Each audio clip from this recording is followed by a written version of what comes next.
여러분 행복하십니까? 네, 이 질문은 우리가 살면서 가장 많이 받는 질문 중에 하나가 아닐까 생각합니다. 누가 이 질문을 가장 많이 할까요? 네, 아내, 남편이 아닐까요? 네, 정신 바짝 차리고 이렇게 살아야겠죠. 이 질문을 받았을 때 나는 너 때문에 행복해, 이 말이 바로 나오도록 우리가 세뇌를 시켜놔야지 서로 사이가 어색해지지 않을 수 있습니다. 근데 말만 그렇게 하는 것이 아니라 진짜 우리가 그런 마음으로 살아야 행복하겠죠. 우리가 아마도 이 질문을 많이 하는 이유는 우리 삶의 궁극적인 목적이 행복이기 때문이 아닐까 생각해 봅니다. 그런데 지금 제가 말씀드린 이 문장이 맞습니까? 예. 행복이 인생의 궁극적인 목적이라고 생각하는 이유는 아마도 그 기원을 아리스토텔레스에서 찾을 수 있을 것 같습니다. 아리스토텔레스는 목적론에 입각한 철학사상을 이야기했습니다. 목적론은 세상 만사를 어떤 원인이나 목적, 계획과 결부시키려는 관점을 말합니다. 모든 것이 목적이 있다는 것이죠. 그래서 아리스토텔레스는 행복을 라틴어로 summum bonum이라고 이야기했습니다. 즉 최고의 선이라고 말했습니다. 인간이 추구하는 가장 궁극적인 목표, 최고의 선을 바로 행복이라고 본 것이죠. 인간은 행복이라는 목적을 위해 삶을 살아가는 것이라고 아리스토텔레스는 이야기했습니다. 그런데 연세대학교의 서은국 교수님은 행복의 기원이라는 책에서 이렇게 말합니다. 행복은 목적이 아니라 수단이다. 즉 인간이 행복해지기 위해 사는 것이 아니라 삶을 살아가기 위해서 행복감을 느끼도록 설계되었다. 좀 더 쉽게 말하면 행복은 우리가 추구해야 할 목적이 아니라 삶을 살아가기 위한 수단이 되는 것입니다. 중요한 문제지요. 행복이 목적이 되는 것과 수단이 되는 것은 엄청난 차이가 있습니다. 행복이 목적이 되면 우리는 how라는 질문을 많이 합니다. 어떻게 하면 행복해질 수 있을까? 그러니까 답이 나오죠. 공부를 잘하면, 성공하면, 돈을 많이 벌면.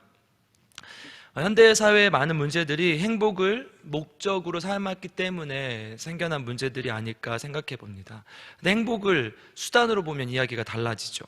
우리는 행복을 수단으로 보면 why라는 질문을 많이 하게 되죠.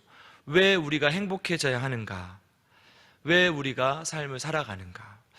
행복해지면 우리가 사는 삶이 즐겁고 살만한 것이 되지요. 행복은 단지 우리가 삶을 잘 사는 수단이 될 뿐입니다.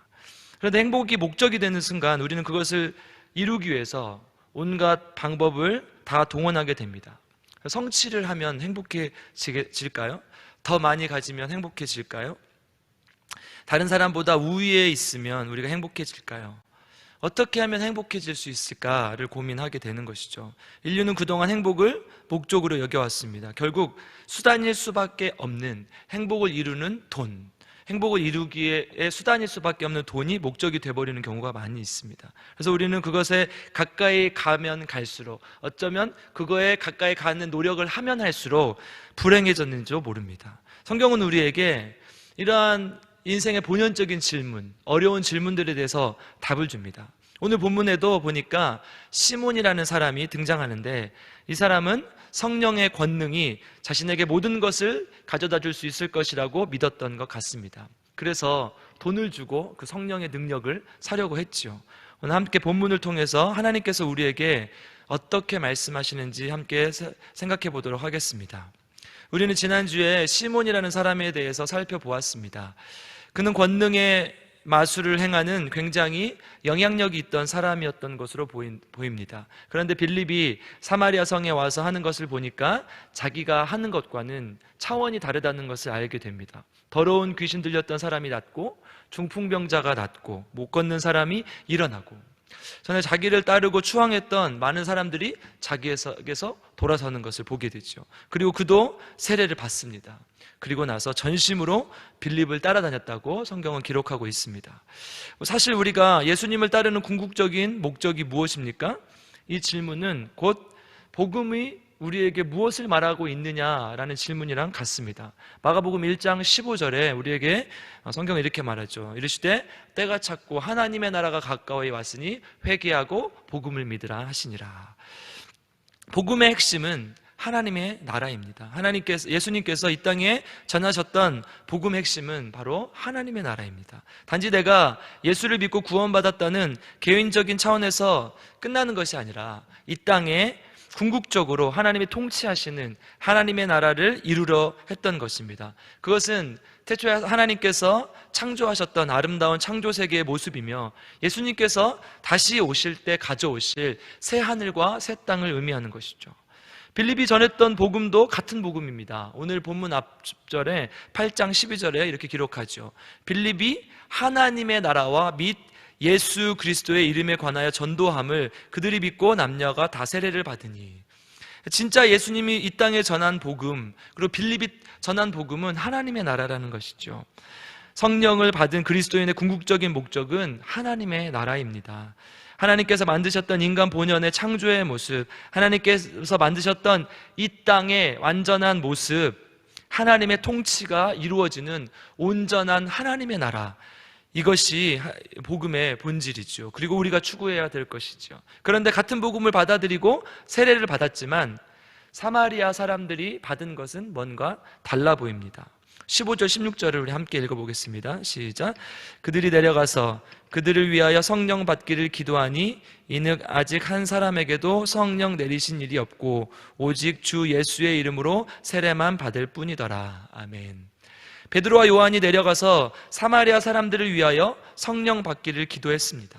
왜 그랬습니까? 아직 한 사람에게도 성령 내리신 일이 없다고 얘기합니다. 그리고 세례만 받았습니다. 여러분, 이게 이상한 것 아닙니까? 사실 우리가 이 앞전에 살펴보았던 사도행전 2장 38절은 이렇게 기록하죠. 베드로가 이르되 너희가 회개하여 각각 예수 그리스도의 이름으로 세례를 받고 죄사함을 받으라. 그리하면 성령의 선물을 받으리니. 그러니까 회개하고 세례를 받으면 죄사함을 받는 것이고 성령의 선물을 받는다고 분명히 말씀하고 있습니다. 그런데 사마리아 사람들은 세례를 받았는데 아무 일이 일어나지 않고 있다는 것입니다. 성령을 받아서 성령의 권능, 성령의 역사가 나타나야 하는데 아무 일이 일어나고 있지 않습니다. 그런데 17절 이렇게 이야기하죠. 이에 두 사도가 그들에게 안수하며 성령을 받는지라. 18절은 계속해서 이렇게 이야기합니다. 시몬이 사도들의 안수로 성령 받는 것을 보고 돈을 들여. 그러니까 17절을 보면 여러분 무슨 생각이 드십니까? 사도들이 안수하니까 성령을 받았다. 이 말은 안수를 하면 성령을 받는구나, 세례를 받으면 성령을 받는구나 라고 생각했던 그들이 또 다시 안수를 했다는 이 말에 시몬이 너무 또 새로운 생각을 하게 되는 것이죠. 13절에 시몬이 전심으로 빌립을 쫓아다녔다고 말하고 있는데 과연 베드로와 요한은 그곳에 가서 시몬에게만 안수를 안 해줬을까요? 물론 해줬겠죠. 세례를 하면 당연히 안수를 또 하는 것이고요. 그런데 시몬은 성령을 못 받았습니다. 둘 중에 하나겠죠. 안수를 한 사람이 안 줬거나 아니면 안수를 받은 사람이 그 사람들과 다르다거나. 그런데 시몬은 사도들이 안수를 하는 것을 통해 성령이 임한다고 믿었던 것 같습니다. 그러니까 사도들이 자기에게는 성령을 주지 않았다고 생각한 것이죠. 그리고 어떻게 합니까? 베드로와 요한에게 돈을 줍니다. 예수님을 믿고 복음을 받아들였다는 시몬은 지금 어디에 관심이 있었습니까? 성령의 능력에 관심이 있었습니다. 그동안 자신이 마술로 사람들에게 두려움을 주기도 하고 때로는 그것을 해결해 주기도 하고 그러면서 존경을 받았을 것이고 자신의 입지를 다졌을 것이고 그것을 아마 많은 부도 누렸을 것입니다. 그런데 스스로 알지요. 이 마술은 가짜고 속임수라는 것을. 그런데 시몬은 진짜 능력을 본 것이죠. 성령의 능력을 본 것입니다. 야, 이것은 진짜다. 이것은 내가 꼭 얻어야겠다. 그리고 그들이 전했던 하나님의 나라에는 전혀 관심이 없었고 성령의 능력에만 관심을 가졌던 것입니다. 시몬의 궁극적인 목적은 그동안 자신이 누렸던 것, 아니 그 이상의 것을 원했습니다. 그리고 결국 성령의 능력을 얻는 것이 목적이 되어버린 것이죠. 시몬은 그것을 얻기 위해 두 사도에게 돈을 건넵니다. 사실 돈을 주었던 것은 더 큰 능력을 얻어 더 큰 돈을 벌기 위함이었겠죠. 19절에서 노골적으로 이렇게 얘기합니다. 함께 읽어보겠습니다. 시작. 이르되 이 권능을 내게도 주어 누구든지 내가 안수하는 사람은 성령을 받게 하여 주소서 하니. 그러니까 시몬이 원한 건 자기도 이 권능을 받아서 그 사람들처럼 성령을 주기도 하고 또 그것을 통해서 돈을 버는 것이 목적이었겠죠. 시몬은 진짜 마술사처럼 그들의 가지고 있었던 능력을 갖고 싶었습니다. 뿅 하면 병든 자가 낫고, 뿅 하면 귀신이 낫고, 뿅 하면 사람이 사라지고 또 나타나기도 하고. 왜냐하면 그것은 자신에게 막대한 부와 힘을 줄 것이기 때문입니다. 돈으로 뭐든지 할 수 있고, 돈이 목적이 되어버린 물질 만능주의 시대, 배금주의 시대, 지금 이 시대와 다를 것이 무엇입니까? 이 시대를 나타내는 영어 속담이 있죠. Money talks. 무슨 뜻입니까? 돈이 말한다. 돈이면 뭐든 된다. 이것이 이 시대를 대변하는 아주 중요한 문장이 아니겠습니까? 그런데 기독교인에게 가장 중요한 복음의 본질은 무엇입니까? 하나님의 나라라고 앞전에 말씀드렸습니다. 그런데 수많은 기독교인들이 복을 받는 것, 기복주의에 빠져 복을 바라고 교회를 다닙니다. 우리 아들이 좋은 대학에 가게 해주십시오. 우리 아들의 사업이 잘 되게 해주십시오. 건강하게 해주십시오. 남편이 잘 되게 해주십시오. 아내가 잘 되게 해주십시오. 마치 그러한 것이, 물론 예수를 믿으면 그러한 능력들이 나타날 수가 있겠죠. 그런데 마치 그러한 것이 목적이 되어버린 양, 우리는 그러한 것들만 구하면서 살아가기도 합니다. 예수님께서 십자가에 못 박혀 죽으면서까지 우리에게 전하려고 하셨던 하나님의 나라의 복음은 어디로 가버린 것일까요? 예수님을 믿는다고 하는 기독교인들마저도 돈이면 다 되는 것처럼 살고 있지는 않습니까? 우리의 기도의 내용, 우리가 쓰는 시간의 양, 우리의 노력, 우리가 하는 대화의 주된 내용이 무엇입니까? 그것을 보면 우리가 무엇을 위해서 살고 무엇이 목적인지 알 수가 있겠죠. 우리는 우리의 삶을 어떤 때 복음으로 포장하고 있지는 않습니까? 날마다 하나님 앞에 무릎을 꿇고 가슴에 손을 얹고 또 묻고 또 물어야 합니다. 물질이 내 삶의 주인, 목적인가? 하나님이 내 삶의 주인인가? 여러분의 주인은 누구입니까? 여러분의 삶의 목적은 정말 무엇입니까? 어떤 신약학자는 복음서에서 예수님께서 하신 말씀의 68%, 거의 70%죠. 3분의 2가 재물에 관한 이야기라고 이야기합니다. 여러분, 예수님께서는 재물과 예수님을 동등한 선상에서 놓고 이야기하셨죠. 재물과 예수님을 함께 섬기지 못할 것이라고. 우리 그래프를 하나 보겠습니다. X축은 무엇일까요? X축은 소득입니다. Y축은 무엇일까요? 행복입니다. 그러니까 아주 간단한 그래프죠. 소득이 증가하면 증가할수록 행복이 증가합니다. 저 빨간 점이 있는, 점선이 있는 지점까지는. 그러니까 어느 수준까지는 소득, 돈이 우리 행복을 좌우할 수 있다는 거죠. 그러니까 최저 기준의 돈은, 먹고 살 만큼의 돈은 있어야 행복할 수 있다는 것이죠. 그런데 그 이상을 넘어갈 경우 행복은 플랫 되죠. 더 이상 증가하지 않습니다. 돈이 아무리 많아도 더 행복의 양은 증가하지 않습니다. 이것은 사회학자들과 심리학자들에게 아주 보편적으로 통용되는 그래프입니다. 빈곤을 벗어난 사회에서 돈은 더 이상의 행복의 키워드가 아니다 라고 이야기합니다. 그런데 왜 우리는 아직도 돈이 우리의 삶의 행복을 가져다 준다고 믿고 돈이 목적이 되어버린 삶을 살고 있는 것일까요? 돈이 행복을 가져다 줄 것이라는 믿음은 사실 신화입니다. 그런데 우리 중에 그 어느 누구도 이 사실에서 자유로울 수 없습니다. 더 많이 여행을 가고 싶은 것이 사실이고요. 더 좋은 차를 타고 싶은 것도 사실입니다. 더 좋은 집에 살고 싶지 않은 사람이 어디 있겠습니까? 그런데 행복의 기원이라는 책의 서은국 교수는 이렇게 말합니다. 인간의 삶에서 가장 필요한 것 두 가지를 말한다면 아주 간단하게 음식과 관계이다. 음식은 개인의 생존, 한 사람의 생존을 위해서 반드시 필요한 것이고, 관계는 그 사람이 사회 속에서 살아갈 때 사회적 생존을 위해서 필요한 것입니다. 이 두 가지가 충족되면 행복해질 수 있다는 것이죠. 다시 말하면 언제 제일 행복하겠습니까? 맛있는 음식을 먹을 때 행복하겠지요. 그래서 여러분 막 힘들고 어려울 때 당 땡겨 하면서 초콜릿이나 이런 걸 먹지 않습니까? 우리한테 가장 많은 에너지원을 주는 게 무엇입니까? 고당분의 음식이지요. 그래서 진짜로 그러한 음식을 먹게 되면 그 순간 행복하다고 느낄 수 있게 되는 것이죠. 두 번째, 좋은 관계를 맺을 때. 그러니까 언제입니까? 사랑하는 사람과 함께 있을 때. 바로 이 사진입니다. 사랑하는 사람과 맛있는 음식을 먹는 것, 이게 행복이라는 것이죠. 너무나 평범한 사실 아닙니까? 너무나 평범한 사진 아닙니까? 근데 우리가 진짜로 이것만을 추구하냐는 것이에요. 우리는, 여러분, 이것이 행복이고 이것이 삶의 목적이 아니라 우리 삶을 살아가게 하는 수단일 뿐이라는 것입니다. 우리가 가진 돈의 액수, 집의 크기에 따라 우리가 행복하냐 안 하냐가 결정되는 것이 아니라 이러한 맛있는 음식을 사랑하는 사람과 먹는 이러한 경험들, 여러 또 다른 행복의 경험들이 다수 모여서 행복을, 우리의 삶을 결정한다는 거죠. 만약에 행복이 목적이라면 한번 크게 무엇인가를 이루었을 때 가장 큰 행복감을 누려야 되는데 그렇지 않다는 거죠. 작은 것들이 모여서 우리의 삶을 이루어온다는 것입니다. 돈의 삶의 목적이 되어버렸던 시몬은 어떻게 된다고 본문은 말하고 있습니까? 20절 함께 읽어보겠습니다. 시작. 베드로가 이르되 내가 하나님의 선물을 돈 주고 살 줄로 생각하였으니 내 은과 내가 함께 망할지어다.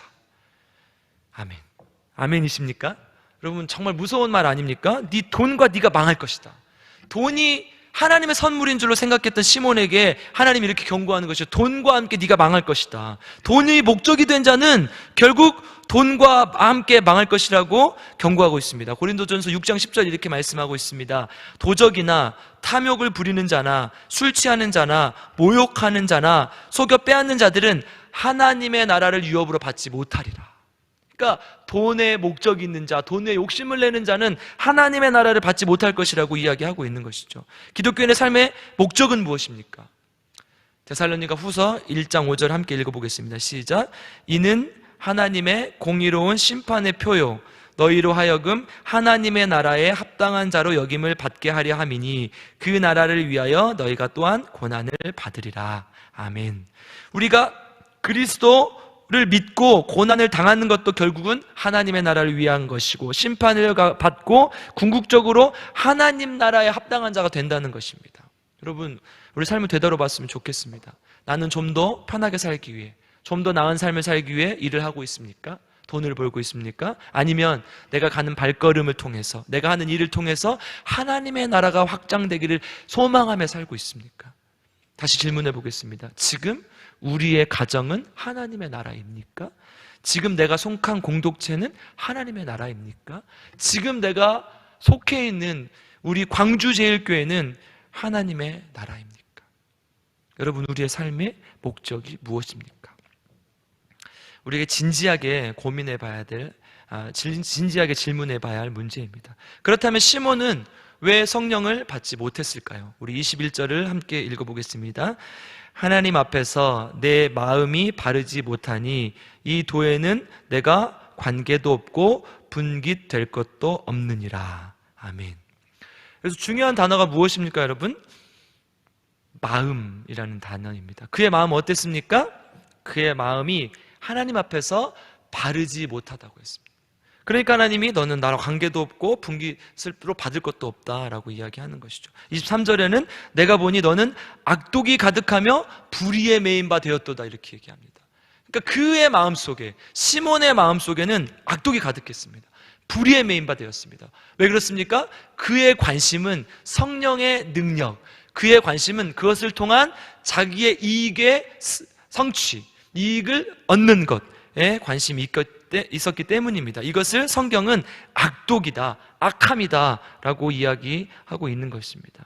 그러므로 22절 우리 함께 읽어보겠습니다. 시작.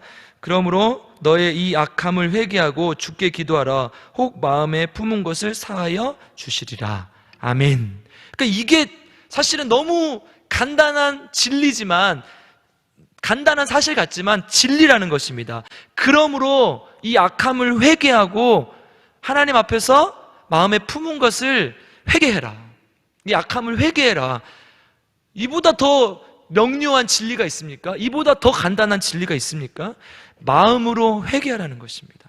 아까 읽었던 사도행전 2장 38절에서 우리가 이미 힌트를 얻었습니다. 너희가 회개하여 각각 예수 그리스도의 이름으로 세례를 받고, 그러니까 그냥 물로 세례만 받으면 끝나는 것이 아니라 마음에 진짜 회개함, 전환이 있어야 한다는 것입니다. 우리 신학적인 용어로 뭐라고 합니까? 영적인 각성, spiritual awakening이라고 하지 않습니까? 베드로와 요한이 안수를 하고 안 하고의 문제가 아니라 그들의 마음에 변화가 있었느냐 없었느냐. 예수를 믿기 전에는 악한 마음, 악독한 마음을 품고 살았는데 예수를 믿고 예수 복음을 받아들인 다음에 세상의 좋은 것들을 버리고 하나님의 뜻대로 살기로 완전히 돌아서서 그렇게 살기로 다짐했느냐, 그 마음이 변화되었느냐. 그것을 우리가 뭐라고 합니까? 회개라고 하지 않습니까? 죄로부터 돌아서는 것, 완전히 다른 방향으로 돌아서는 것, 이게 회개 아닙니까, 여러분? 시몬의 마음에는 그것이 없었습니다. 시몬의 마음에는 성령의 능력이 목적이 되었습니다. 왜 그렇습니까? 그것을 이용해서 자신의 배를 채우기 위해서. 성령의 능력은 하나님의 나라를 이루는 수단일 뿐입니다. 하나님의 나라가 나타날 때 나타나는 하나님의 나라가 이루어질 때 나타나는 현상일 뿐이죠. 우리가 할 일은 무엇입니까? 그러니까 진짜 마음으로 회개하고 돌아서는 것입니다. 여러분, 우리가 지금 이 코로나 시대에 해야 될 일이 무엇입니까? 뭘 더 하고 잘하고 이거를 하기 전에 뭘 해야 되는 것입니까? 하나님 앞에서 우리 마음을 들여다보는 것이죠. 우리 교회가 품었던 마음이 무엇인가? 우리가 우리 삶 속에서 품었던 마음이 무엇인가? 우리가 정말 가지고 있던 신앙적인 DNA가 무엇인가? 그렇다면, 만약에 우리가 그것을 잘못했다면, 잘못 마음을 품었다면 지금이 정말 좋은 기회 아닙니까? 우리의 마음을 바꿀 수 있는, 우리의 마음을, 우리의 교회의 마음을 바꿀 수 있는 너무나 좋은 기회 아닙니까? 우리가 좀 돌아봤으면 좋겠습니다. 모든 사람이, 저도 마찬가지겠죠. 내 삶이 정말 하나님 앞에 회개하는 마음으로 살고 있었나? 내 마음속에 악독과 불의가 가득하진 않았나? 우리 교회 안에 돈에 대한 욕심, 우리 교회 안에 더 커지고자 하는 욕심이 있지는 않았나? 진짜 하나님의 나라를 위해서 우리 교회가 전심전력하고 있었나? 이거를 되돌아봐야 할 때가 아닌가 저는 생각합니다. 오늘 본문 14절, 2장 41절, 11장 1절 말씀을 받았다는 표현이 등장합니다. 그런데 말씀을 받고 어떻게 됩니까? 회개하고 성령의 충만함을 받게 됩니다. 이것이 중요한 거죠. 말씀을 받았다는 것은, 말씀을 받았다 그리고 나서 이루어지는 것은 회개하고 성령의 충만을 받았다는 것이죠. 그런데 시몬만 그렇게 못했어요. 지금 시몬만 받지 못했어요. 왜 그렇습니까? 마음으로 회개하지 못했기 때문에. 우리가 수많은 말씀의 홍수 속에 살아가고 있지 않습니까? 우리 교회만 해도 벌써 일주일에 몇 번을 예배를 드립니까? 그럼 그 안에 우리에게 주시는 정말 하나님의 메시지들이 많을 것입니다. 그런데 마음으로 회개하지 못한다면 그것은 그냥 한 귀로 들었다 한 귀로 나가는 것이 된다는 것입니다. 에스겔 14장 6절 말씀 읽어드리겠습니다. 그런즉 너는 이스라엘 족속에게 이르기를 주 여호와의 말씀에 너희는 마음을 돌이켜 우상을 떠나고 얼굴을 돌려 모든 가증한 것을 떠나라. 여러분, 첫 번째 단계가 무엇입니까? 마음을 돌이켜야 됩니다. 하나님 앞에 정말 회개하는 마음으로 우리의 마음을 돌이켜야 됩니다. 우리가 이것을 향해 있었다면 이 마음을 돌이켜서 이제는 정말 하나님을 향해서, 본질을 향해서 나아가야 된다는 것입니다. 그리고 나서 뭐라고 얘기합니까? 마음을 돌이켜 우상을 떠나라. 가증한 것을 떠나라. 그러니까 마음만 돌이키고 끝나는 것이 아니라 진짜로 떠나라는 것이죠. 진짜 그걸 하지 말라는 것이죠. 뭡니까? 진정한 회개의 표징은 영적 각성에 따른 행동의 변화라는 것입니다. 마음의 변화가 있은 후에 삶으로 살아내야 된다는 거죠. 내가 맨날 울면서 기도만 하면 무슨 소용이 있겠습니까? 하나님 앞에 하나라도 정말 우리의 행위를 변화시켜야 되는 것이죠. 성경은 결국 마음에 관한 이야기입니다. 그리고 행위에 관한 이야기입니다. 출애굽기 이제 필사를 한 지 얼마 안 됐는데요. 필사하면서 느끼셨을지 모르겠는데 출애굽기 35장, 36장에 보면요, 성막을 짓는 본문이 나옵니다. 그러니까 성막을 지을 때 어떤 사람들을 뽑으라고 이야기하죠. 그런데 그 뽑는 기준이 무엇이었습니까? 기억하십니까 혹시? 마음이 지혜로운 자. 여러분, 보통 지혜는 머리하고 연결되지 않습니까? 지식이 좀 있고 그런 사람들에게 지혜롭다고 표현하죠. 그러니까 마음을 지혜롭다고 하진 않죠. 그래서 성경은 우리에게 마음이 지혜로운 자라고 이야기합니다. 그러니까 마음을 변화시키라는 것이에요. 출애굽기 35장 10절 35절 36장 1절 2절 계속해서 마음이 지혜로운 자를 뽑아서 성막을 지켜야 하라고 합니다. 그러니까 하나님 앞에서 마음이 변화된 자, 하나님 앞에서 마음이 하나님을 향한 자를 뽑아서 성막 봉사를 하라는 것입니다. 여러분, 일 잘하고 똑딱한 사람 뽑으라고 하지 않습니다. 마음이 지혜로운 자를 뽑으라고 하고 있습니다. 마음에 하나님을 모신 자, 하나님을 경외하는 자, 마음에 하나님을 주인으로 삼는 자, 하나님은 이런 자를 찾으신다는 것입니다. 마태복음 5장 산상수훈은 어떤 자에게 복이 있다고 말합니까? 심령이 가난한 자, 애통하는 자, 온유한 자, 의에 줄이고 목마른 자, 긍휼히 여기는 자, 마음이 청결한 자, 화평케 하는 자, 의를 위하여 박해를 받는 자, 이런 자들이 복이 있다고 이야기합니다. 뭡니까? 이게 다 심령, 애통, 온유, 의, 긍휼, 마음, 화평, 의. 그거 다 마음에 관한 문제 아닙니까? 마음의 문제를 잘 다스리는 사람이 복이 있다. 공부를 잘하는 자는 복이 있나니, 잘생기고 예쁜 자는 복이 있나니 좋은 남편을 얻을 것임이라. 일을 성실히 열심히 하는 자는 복이 있나니 돈을 많이 벌 것임이라. 이렇게 얘기하고 있지 않다는 거예요. 서울대에 간 자는 복이 있나니 시집을 잘 갈 것임이라. 장가를 잘 갈 것임이라. 이렇게 하고 있지 않다는 거예요. 물질적이고 형이하학적인 내용이 전혀 없습니다. 마음에 하나님이 있는 자는 복이 있나니 하나님의 나라가 그들의 것이다. 결론적으로 이렇게 얘기하지 않습니까? 시몬은 마음으로 회개를 했다면 어떻게 되겠습니까? 하나님의 나라를 유업으로 받았겠죠. 그런데 그는 마음을 회개하지 않았습니다. 그가 원한 것은 성령의 능력이었습니다. 성령의 능력은 하나님 나라의 수단이요, 하나님 나라의 표징이라고 이야기했습니다. 그 자체가 목적이 될 수 없습니다. 그리고 마태복음 5장 13절에 16절, 그 다음 본문이죠. 산상수훈의 다음 본문이죠. 하나님의 나라에 거하는 자들은 소금과 빛이 되어 착한 행실을 행하는 자들이 되라. 그러니까 뭡니까? 앞에 본문과 연결되죠. 마음을 변화시킨 자들은 착한 행실을 가지고 살아라. 뭡니까? 마음과 행위에 대한 이야기라는 것입니다. 그러니까 성경을 정말 간단하게 줄여보라. 그러면 저는 마음과 행위에 관한 이야기라고 이야기하고 싶습니다. 하나님의 마음을 품고 하나님의 마음으로 살아가는 자가 진짜 기독교인이고 하나님의 백성입니다. 이것을 믿으십니까? 이것은 돈으로 살 수 없는 것입니다. 시몬은 이것을 돈으로 사려고 했습니다. 여러분, 말씀을 마무리하겠습니다. 사랑하는 성도님들, 성령의 능력을 이용해 자신의 욕심을 채우려고 했던 시몬은 돈으로 그것을 사려고 했습니다. 결국 돈이 삶의 목적이 되어버리고 말지요. 여러분, 하나님을 이용해 우리가 잘 살려고 하지 않습니까? 하나님을 이용해 내가 잘 되려고 하지 않습니까? 그런 자는 돈과 함께 망할 것이라고 성경은 경고하고 있습니다. 기독교인의 삶의 목적은 예수님께서 목숨을 버리시면서까지 이 땅에 전하고자 했던 바로 하나님의 나라입니다. 마음을 돌이켜 회개하고 삶으로 하나님 나라를 이루며 하나님 나라의 백성의 삶을 살아가는 저 여러분이 되기를 간절히 기도합니다. 함께 기도하겠습니다. 우리 인생의 목적이 무엇입니까? 돈입니까? 편안하게 사는 것입니까? 즐겁게 사는 것, 그래서 행복해지는 것입니까? 우리가 이 땅에 하나님의 나라를 이루어갈 때 우리가 진짜 행복해지고 그렇게 살 수 있을 줄 믿습니다. 하나님, 우리가 우리 가운데, 내가 속한 가정 가운데, 공동체 가운데, 우리 교회 가운데 하나님의 나라가 임하게 하여 주시옵소서. 우리가 우리 마음에 있는 악한 것들을 내려놓고 진짜 마음으로 회개합니다. 주님, 우리를 불쌍히 여겨 주시옵소서.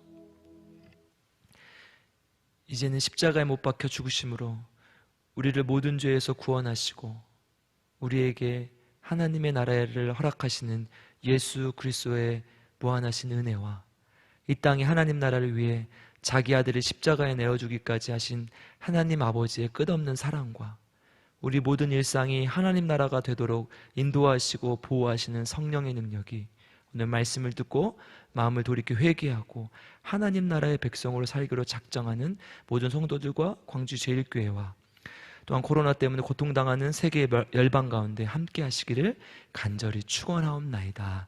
아멘.